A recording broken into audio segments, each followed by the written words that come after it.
E io credo che la Sicilia, anche per la responsabilità che porto di Presidente della Regione e del popolo siciliano,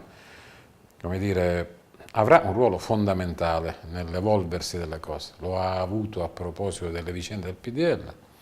e lo avrà anche col governo che noi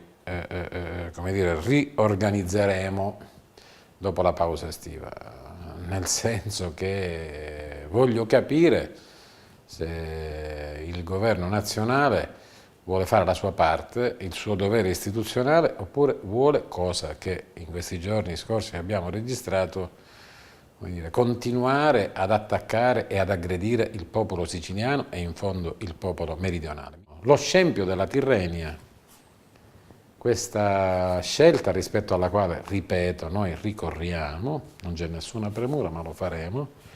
a cominciare dalla Corte Costituzionale circa un decreto del governo che non ha visto presente il Presidente della Regione. Questo vuol dire mettersi sotto i piedi lo Statuto, che prescrive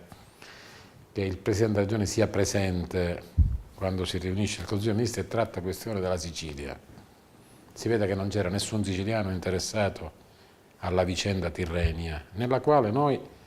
non avevamo da accampare nessuna pretesa gestionale, come abbiamo detto, e abbiamo una quota che siamo pronti a cedere, come la cediamo, ai lavoratori, ne vogliono una parte, a qualche armatore, anche loro vogliono partecipare, purché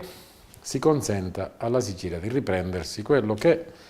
questa mitica unità d'Italia di cui si festeggia il 150° anniversario anche in questo ci ha portato.